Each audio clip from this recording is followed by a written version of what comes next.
Hello students, we are back with another new video, and in this video we will talk about types of government.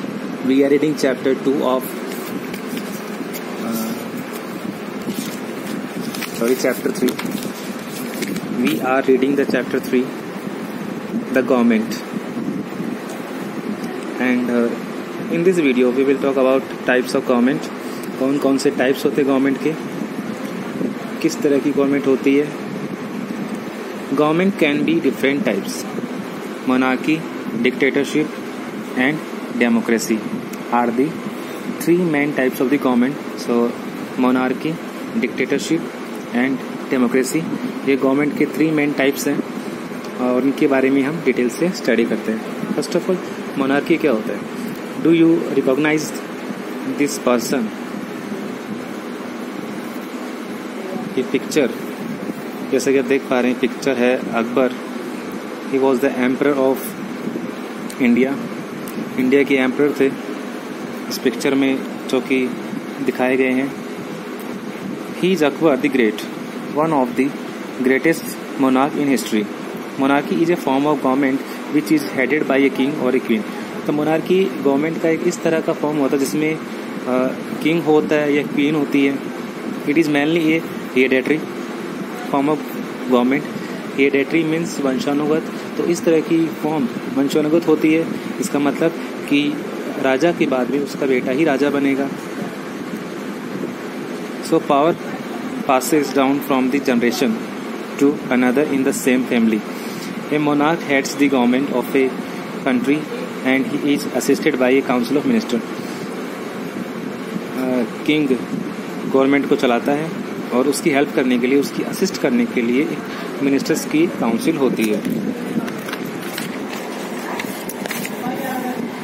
Now dictatorship क्या होता है? Dictatorship, Adolf Hitler was one of the most important, most infamous dictators in the world. Adolf Hitler, जिनको सब जानते हैं, infamous dictator. Dictator का Hindi meaning होता है तानाशाह, जो खुद कोई गवर्नमेंट मानता है, निरंकुश हो जाता है. तो अडोल्फ हिटलर सबसे इनफेमस डिक्टेटर है हिस्ट्री में. Dictatorship is a form of government in which all the power rest with one individual, the dictator. सारे पावर एक ही इंडिविजुअल यानी कि डिक्टेटर के हाथ में होते हैं. The dictator does not adhere to any rules to और law, nor does he care about the welfare of the people. ना ही किसी कानून को मानता है डिक्टेटर और ना ही लोगों की भलाई के बारे में सोचता है. He rules according to his own whims and fancies. Hence, dictatorship is mostly oppressive. अभी dictatorship इतनी कंट्रीज में नहीं है. इराक एक कंट्री है, इराक, वहाँ पे पहले डिक्टेटरशिप थी. डेमोक्रेसी जो कि हमारे कंट्री इंडिया में भी है. The most popular form of government today is democracy. It is a form of government where people participate in the governance of the country. Democracy can be of two types. Democracy भी two types की हो सकती है, direct and indirect. In a direct democracy, the people in a country direct participate in the governance. Direct democracy में जो लोग होते हैं, कंट्री के जो लोग होते हैं, वो डायरेक्ट पार्टिसिपेट करते हैं. However, direct democracy is possible only in countries with a small population. लेकिन डायरेक्ट डेमोक्रेसी केवल ऐसे ही कंट्रीज में पॉसिबल है जहाँ की पॉपुलेशन कम हो. A more popular form of democracy is indirect or representative democracy. In this form of democracy, people choose their representative through elections. इस तरह की यानी इनडायरेक्ट डेमोक्रेसी में लोग अपने रिप्रेजेंटेटिव्स यानी अपने प्रतिनिधियों को इलेक्ट करते हैं इलेक्शंस में बाय वोटिंग, वोट देकर. जैसा कि हमारे कंट्री इंडिया में होता है. इंडिया में इनडायरेक्ट डेमोक्रेसी है. हम एमपीज और एमएलएस इलेक्ट करते हैं बाय वोटिंग, वोट डाल के हम इनको चुनते हैं. Who then form the government, और और जिन प्रतिनिधियों को हम चुनते हैं वो आगे चल के गवर्नमेंट बनाते हैं। Thus in a representative democracy election play an important role. All adult citizens of the country have the right to cast vote.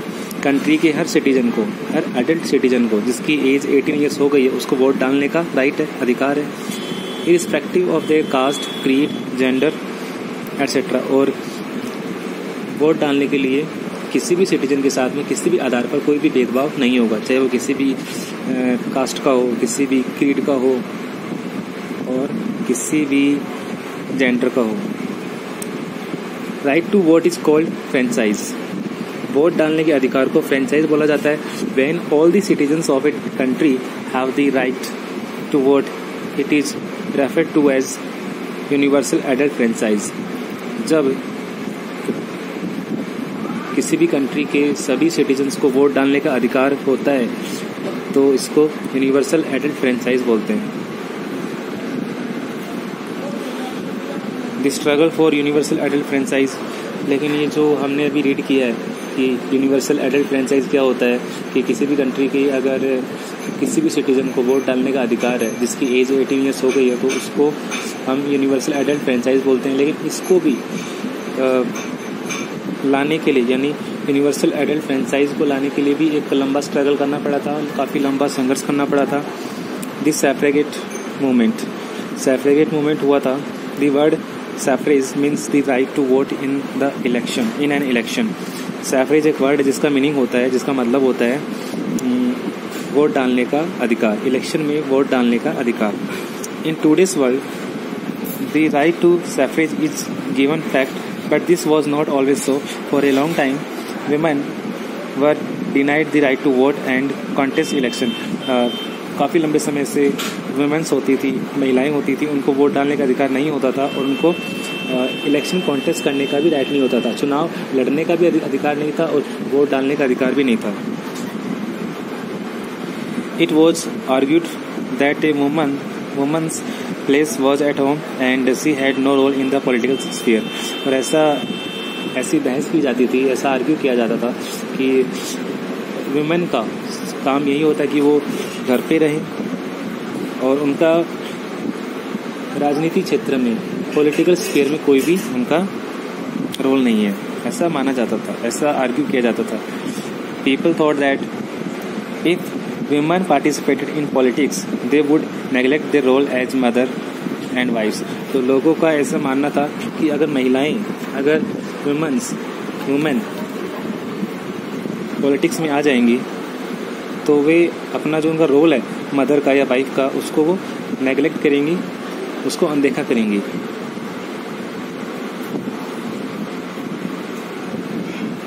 A movement known as the suffragette movement started in America in 1848.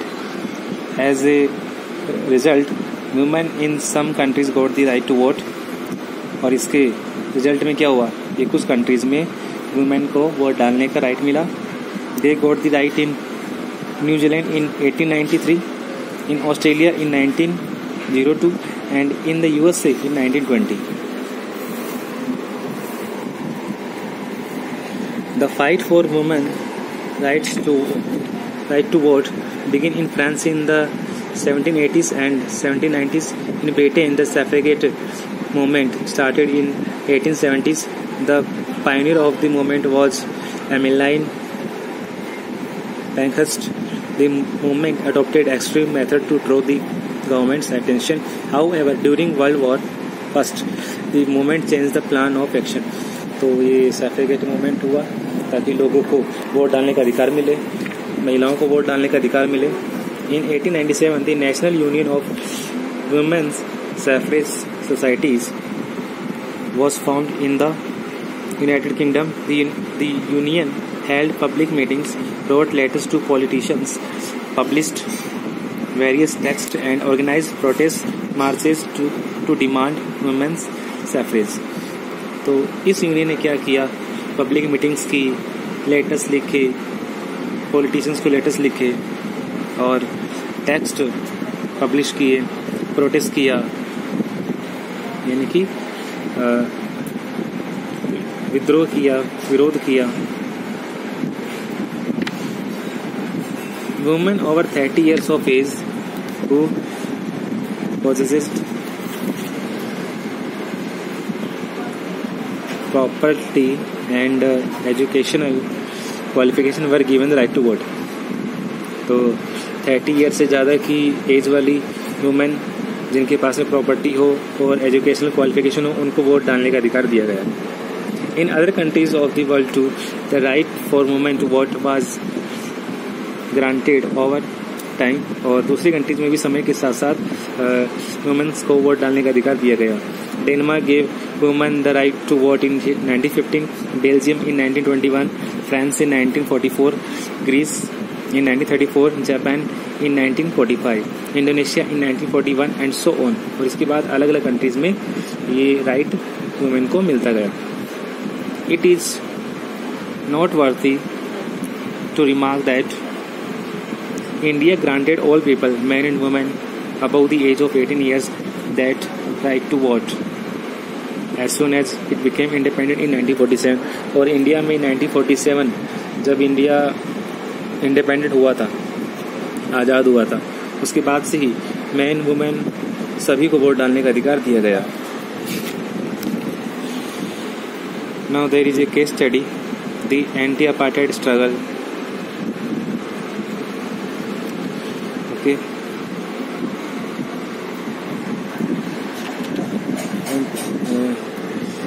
इसमें बताया गया है कि अलगाववाद, apartheid क्या होता है